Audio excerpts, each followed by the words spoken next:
lire Armando Bertiglione, La conjuration des idiots de 1992, édité par Grasset dans la collection de Bernard, dirigée par Bernard-Henri Lévy, figure. Nous sommes à page 176 pour la 52e lecture et chapitre a pour titre La ballade du psychopompe. C'est la deuxième ballade parce que les premières, enfin, à page 81, il y avait un chapitre qui nous a retenu pour plusieurs interventions, la ballade du cannibale. Ici, c'est la ballade du psychopompe.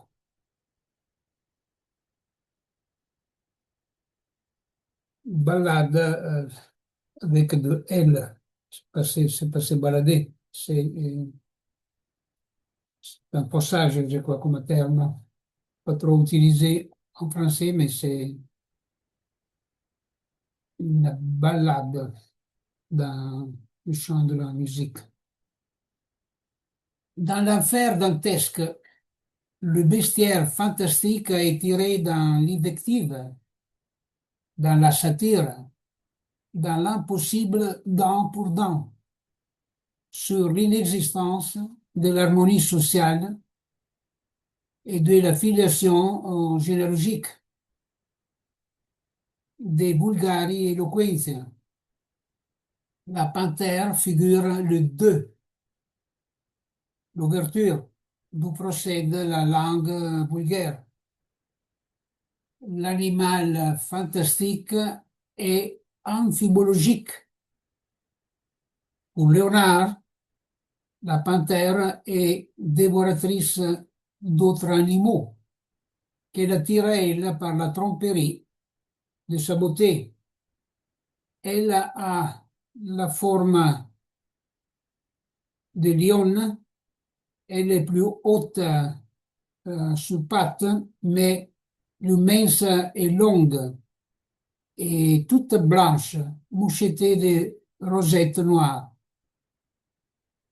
L'animal fantastique est sacral et exécré, selon la dichotomie du bien et du mal, du vrai et du faux, du beau et du laid, du positif et du négatif.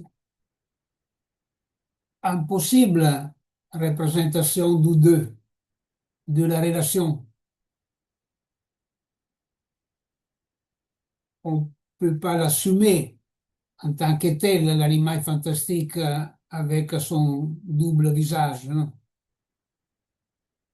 Pour Platon, le logos lui-même est un animal assisté par le Père. Je suis tout à fait d'accord avec Platon pour une fois.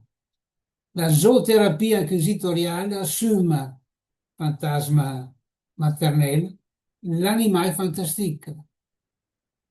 Elle n'est pas la figure impossible du deux, mais il est assumé pour convertir dans la parole dans la ballade du psychopompe. La zoothérapie inquisitoriale, donc, assume fantasme maternel, l'animal fantastique souvent inventé par les poètes. Pline la bafou, bien que le phénix ne puisse pas se représenter ni se voir. Recueillez et en les reliques, les cendres et les nids, utilisez-les comme psychopharmacologie contre les différentes maladies. Condillac fait la caricature de Descartes et de ses idées innées en créant dans la statue sensible l'animal prototype de la zoologie cogitante.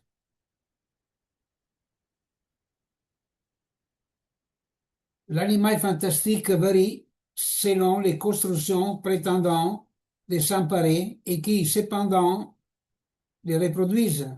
Les poissons, Darwin, le système, Saussure. Il faut dire alors que depuis Aristote, le système est là, comme animal fantastique.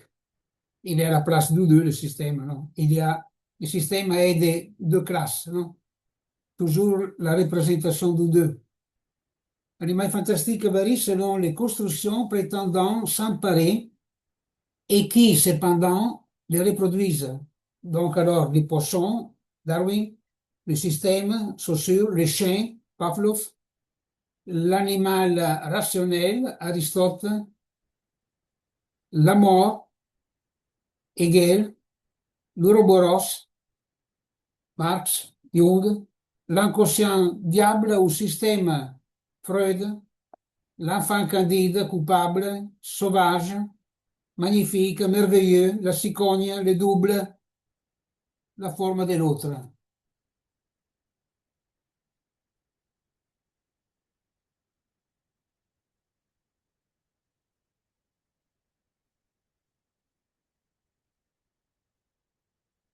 Le design aussi est un animal fantastique, insubstituable ainsi que innégable les deux.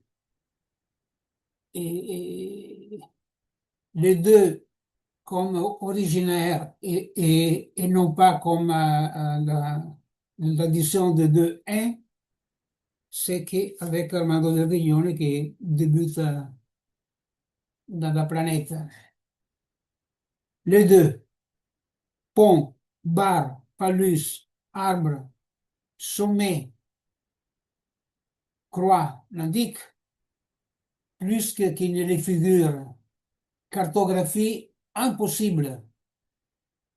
Et dans un instant, nous avons dissipé les diagrammes cartésiens. La ligne du dehors dont parle Melville, impossible le dessin du dedans et du dehors. Cartographie satirique, alors. Et aussi la- la cartographie faite par Henri Corbin à propos du soufisme, avec toutes les sphères de ces magnifiques dessins. C'est une cartographie satirique aussi. Corps immortel et scène inoccupable, originaire. Le seuil de la parole vanifie la topologie.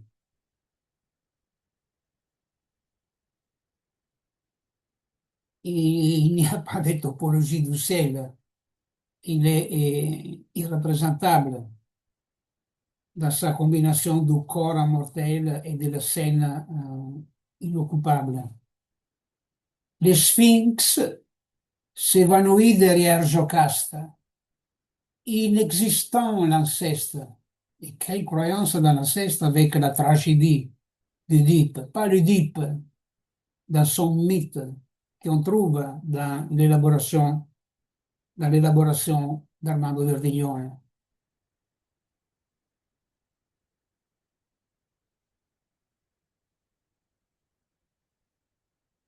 Il y a aussi un livre autour d'Édipe et de Christ comme nos mythes,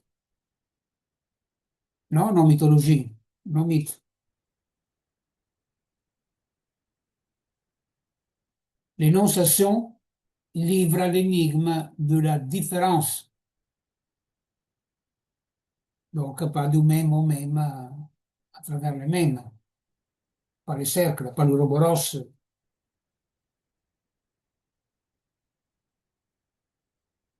Potrei dire che le poisson de Darwin, le système, les chiens, l'animal rationnel, la mort, l'ouroboros, l'enfant candide, ils sont circulaires, ils sont linéaires circulaires. Donc, c'est le dedans et le dehors.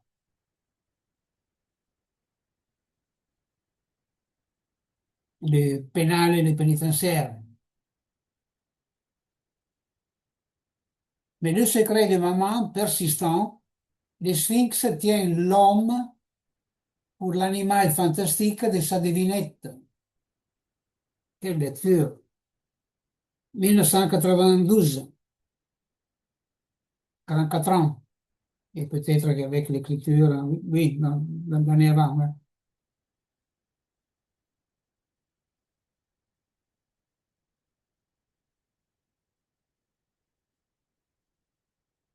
Le sphinx égyptien, lion avec un tête d'homme, garde les sépulcres et les temples. Orphée, de la nef des Argonautes, chante avec tant de douceur que les sirènes, vaincues, sans exercer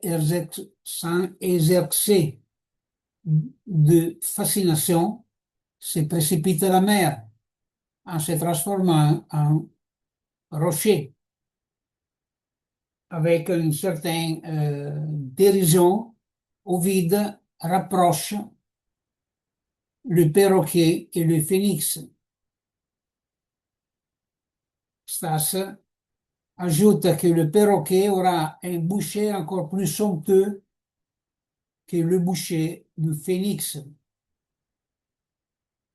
Jamais le phénix, ses membres fatigués par l'âge, n'est monté plus heureux sur son boucher suave.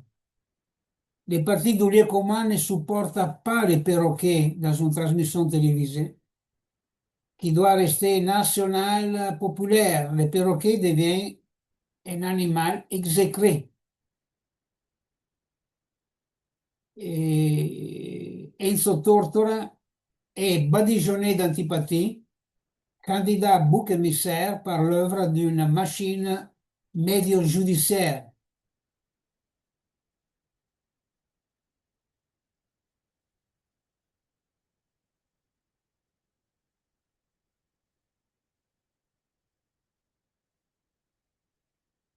C'est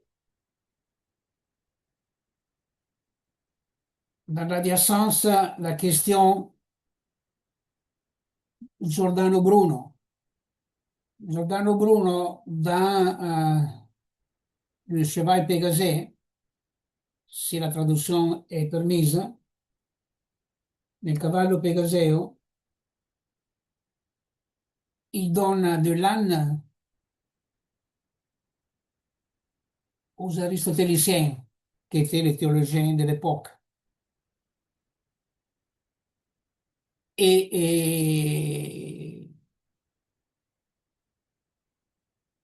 et il se prend pour âne, malgré cela. Non? Donc, c'est un animal exécré qui a été, il ne fallait pas donner de l'âne aux aristotéliciens, on risque de mourir.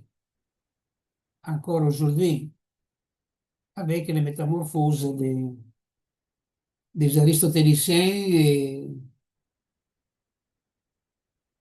et des Giordano Bruno. C'est c'est quelque chose autour de ça.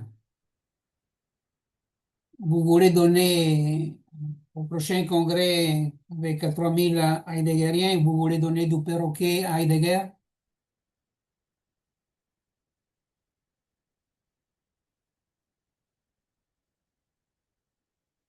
Disons que c'est un perroquet multilevel, multitask.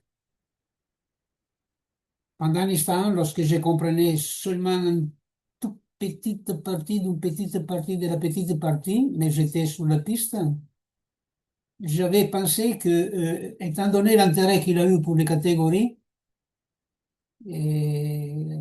l'échafaudage, son échafaudage était faire de chaque mot une catégorie. C'est pas exact, mais c'est en direction de la précision de la question, de la structure de cet échafaudage qui a demandé de publier des tests après sa mort, parce qu'ils sont explosifs. Lisez soit sur l'origine de l'œuvre d'art, la première édition, parce que en 1950, une autre édition a vu l'édition, la publication et les, les contributions à la philosophie, Beiträge.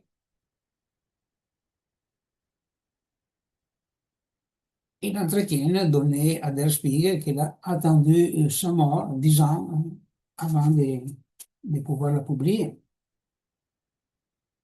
Ida, Isaac Lacroix.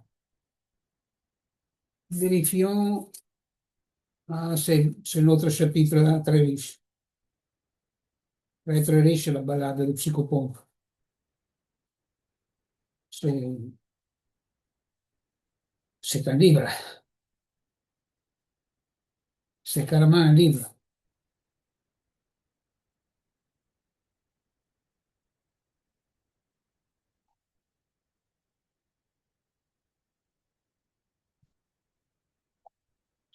Il y a qui fait des petits livres avec ça. Je ne vais pas faire la liste des philosophes qui font ça. Et nous aussi, nous écrivons de petits textes et même des textes pas trop petits non plus. Alors, alors c'est un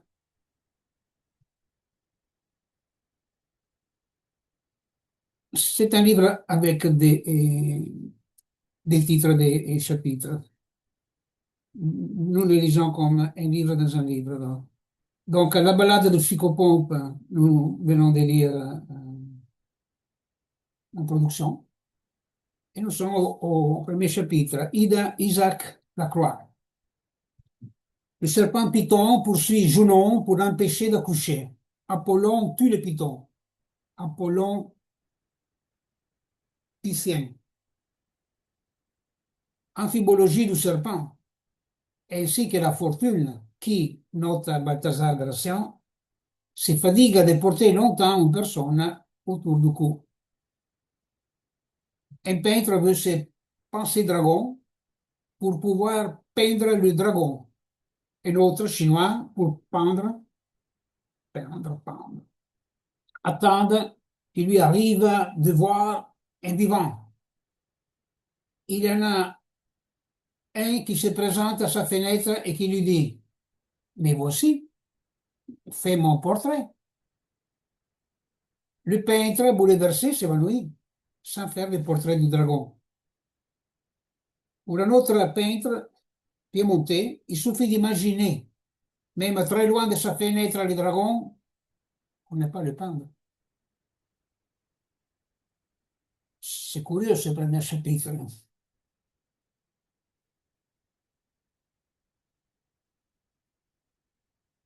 Albert le Grand appelle Cicéron pour nous souvenir des accusations faites contre nous dans un procès.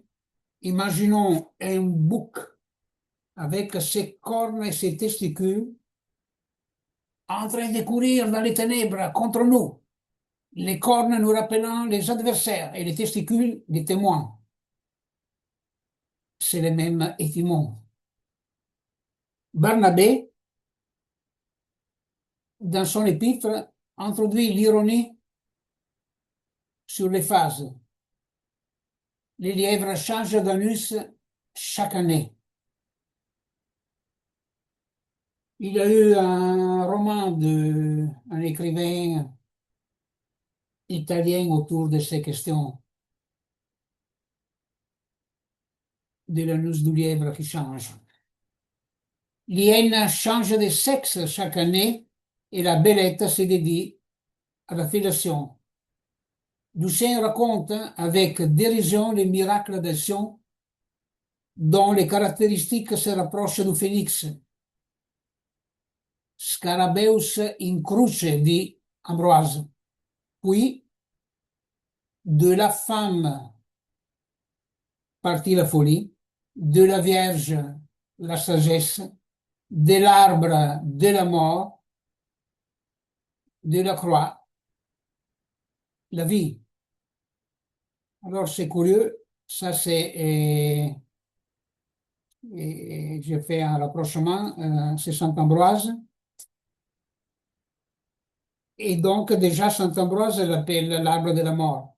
Donc, c'est une reprise depuis Ambroise que fait dans ces quatre livres autour de Joseph Isaac, les prix Nobel.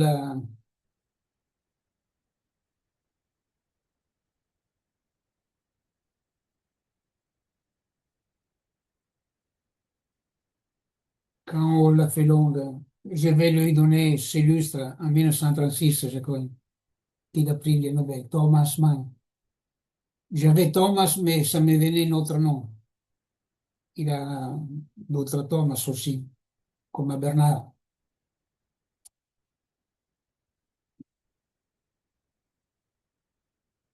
Et donc, l'arbre de la mort, c'est déjà là. Je ne l'avais pas mis dans son adjacence à Thomas Mann. Et à l'arbre, c'est peint de Judas, selon les préceptes croix pour croix. Le Cruciatus se transmet aux Romains par les puniques. Moïse dresse le serpent dans les déserts, la croix est dressée. Nous, on se demande tous ces cercles, tous ces bêtes en cercle. Nous sommes dans la conjuration des idiots et dans la balade de psychopompe et dans une richesse, dans un, dans l'humaner, vous l'appelez, c'était pas traduit comme ça en français, et Zino Vega.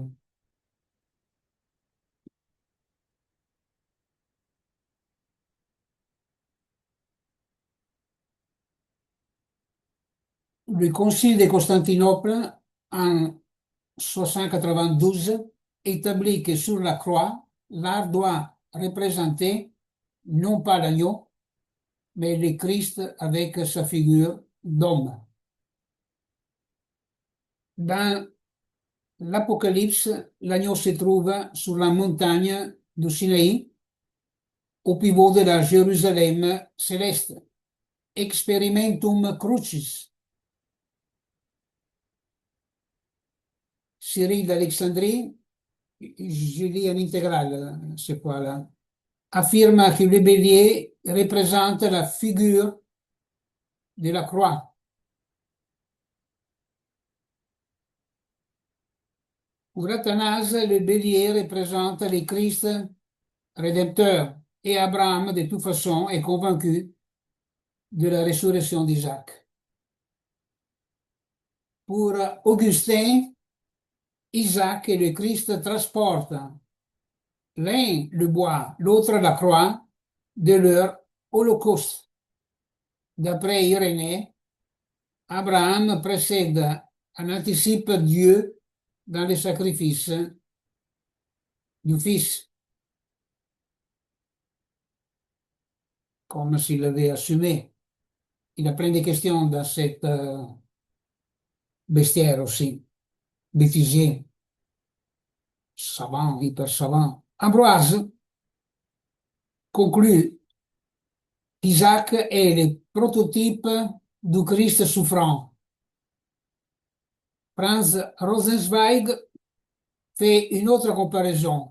Prométhée était déjà enchaîné au rocher depuis un demi-millénaire avant que la croix ne se dresse sur le Golgotha.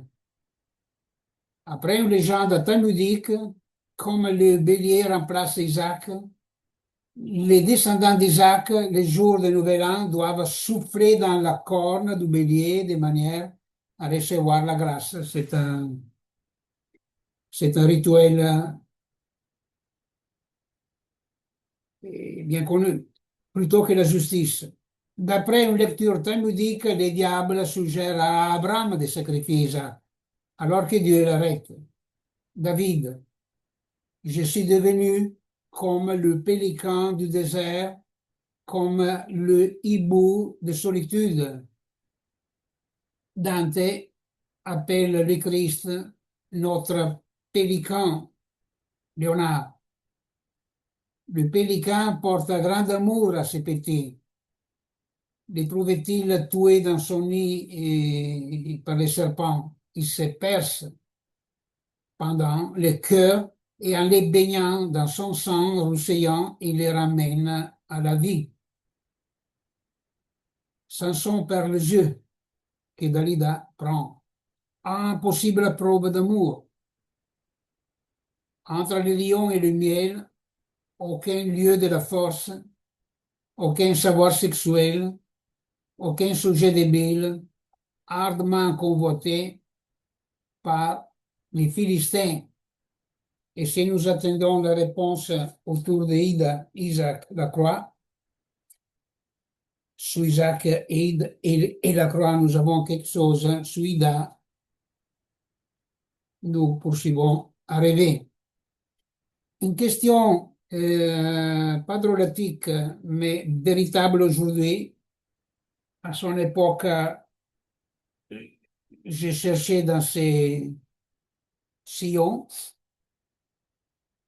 À un certain moment, je ne sais plus dans quel séminaire, Lacan formule que les béliers, les boucs, il n'est pas sacrifié à la place d'Isaac, à la place du fils, mais il est sacrifié à la place du père.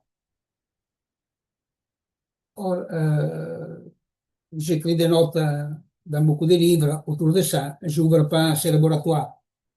Je laisse la question, comment il est arrivé à ça? Qu'est-ce qu'il donne encore à lire ces questions? Et comment, et dans le cas, toutes ces questions, non? Bélier et Christ, Christ Bélier, donc les fils, Fils, Dieu Père, Abraham, c'est pas Dieu, mais Christ, ça devient un Abraham divinisé dans cette lecture autour du sacrifice de Christ. On pouvait le lire même sans adjacence avec le sacrifice d'Isaac. Et on a un sacrifice ici, un sacrifice là, et il apprend des doctrines qui nous indiquent de faire un parangon quand même, jusqu'à dépasser l'isomorphisme par l'homomorphisme et achever l'erreur spirituelle en homéomorphisme, comme dire tel quel Christ, tel quel le bélier tel quel Christ. Attention, là. C'est un,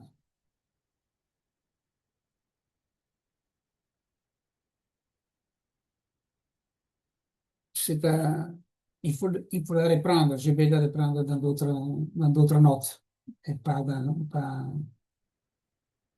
disons que elle est notre laboratoire encore de la lecture, de la conservation des idiots. C'est suffisant ce que j'ai dit pour relancer la chose dans le cas, au moins pour moi.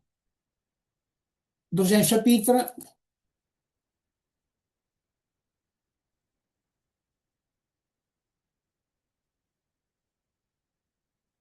ça sera celui qu'on va à commencer la prochaine fois. Il en a des riches. Et c'est Maurus Laurentinus Aquila Prasaria. Ça sera page 169.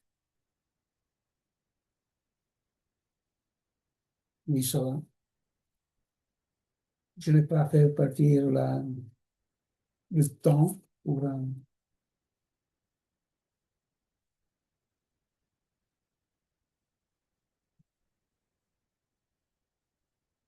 Il suivra, pour donner une idée, Ida, l'unicorne d'Hippogriffe, puis Quirinus, Hermès de la Provence, Italie.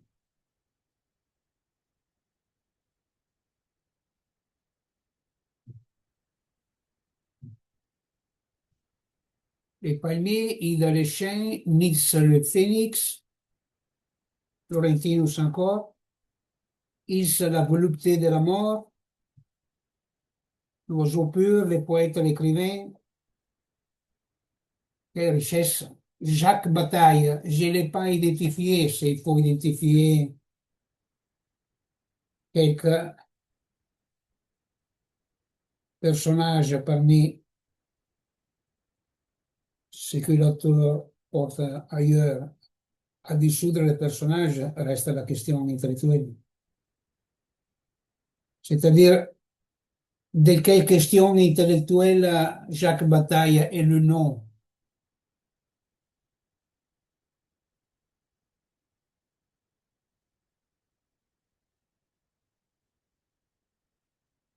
Voilà, à la prochaine, merci.